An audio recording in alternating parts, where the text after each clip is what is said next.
We're here this week for the Friday Faculty Fun Time. 5 minutes. It's a working title. We're working on it.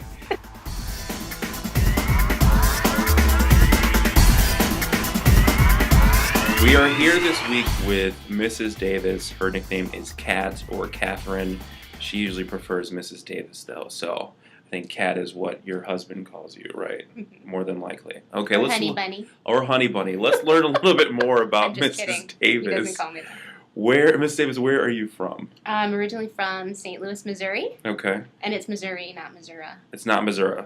Correct. It's Missouri. It's Missouri. Okay. That's the same hometown as Nellie. As You were Nellie, you were that's telling right. me that you grew up not too far from Nellie. That is correct. Or should Although I we say did not hang out. Nellie grew up not that far from you. That's right. I was there first. Okay. Yeah. All right, so St. Louis, you went to school there, obviously, so you have any fond childhood memories of St. Louis? Of St. Louis, I would say it was fun growing up near the city. Okay. And I have a fun group of friends, still friends on Facebook. Okay. And so that was good. Okay. The St. Louis Arch, is it as grand as it seems like it is? It's huge. Okay. I can tell you that. And to get up into the top, because you can go to the top and view lovely St. Louis from it, you have to get in these old school elevators that are shaped like eggs that I think fit 5 people. Okay. And since it's an arch or an upside down parabola, thank you. The pods, when they go up on the curve, instead of going like this, they go ka-chunk, ka-chunk, ka-chunk all the way up. So it's quite fun. That's pretty cool. Yeah. Okay, you were telling me earlier that you did some backpacking while you were a youngster. Where did you backpack? I used to backpack and hike in the Colorado Rocky Mountain National Park. Okay. What was the longest you ever hiked? And one day we went on a 3-day backpack, and to get into the campsite was 7 hours backpack. And that was more than I should have done. That's a trek and a half. Really long day. Okay. Now, where did you go to school? Where did you get your schooling from? You mean like college? College, yes. Okay, well, I got a degree at Cornell College in Mount Vernon, Iowa. Okay. And it's a lot of fun going to school in Iowa, I have to say. I didn't think it would be, and it was a blast. And I have a degree in art. Okay. And then when I was older, I decided to go back and get my math degree, and I got that at the University of Minnesota. Yes, University of Minnesota. Fine school. It's a fine school. You're a math teacher with Minnesota Virtual High School. What is your favorite subject to teach in math? I like teaching anything with graphing because it's visual, because you have to make that connection between equation and visual, and that's one of the hardest things that students have to do. Okay. And so if they can make that connection, I think that I think that's a really mathy connection to make and helps understand a lot more mathematics. I think that takes it to the next level if you can make that connection between equation and picture. What was the hardest math class you had to take ever? Linear algebra. Okay. I still don't get it. Still don't get it. Someone struggling in math, what is your advice to them to getting help? In math.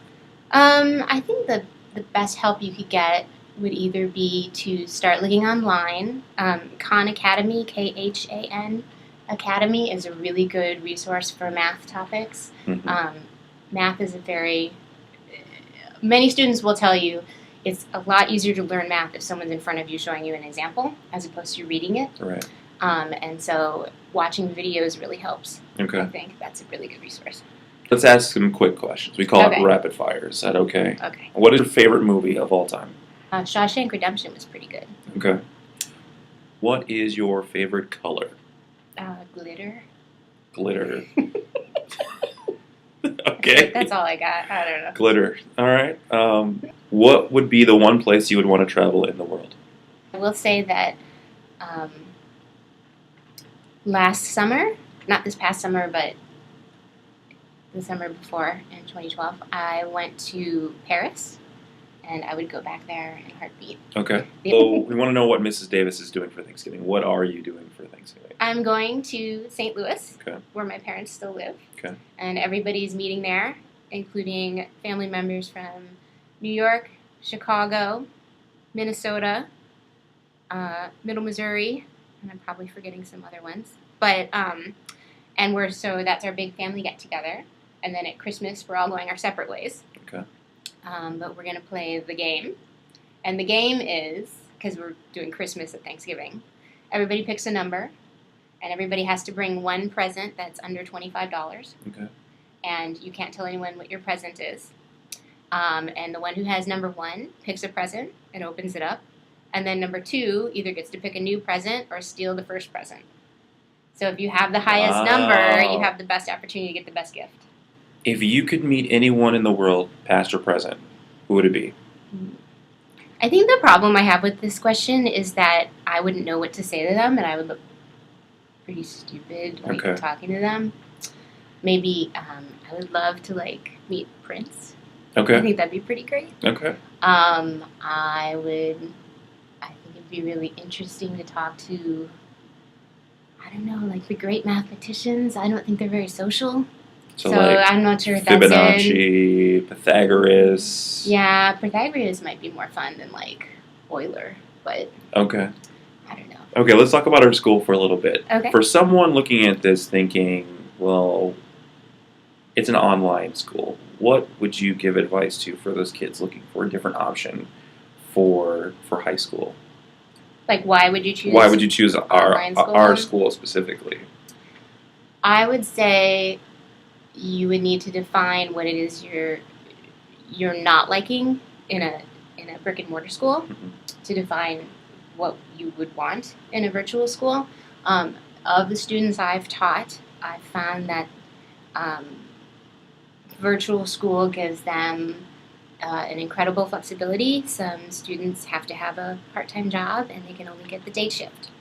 I've worked with students who were involved in things where they had to put in an enormous amount of volunteer hours in, their church required it or something like that, and they were able to keep up with their schoolwork.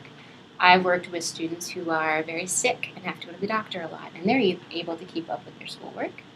I've worked with students who like to work faster than their school usually goes. When I taught in person at a brick and mortar school, I had to teach to the whole class. So there were students who got the concept very quickly, and they were bored out of their mind at school because they could have been working much faster. Okay. And that virtual school is great for that.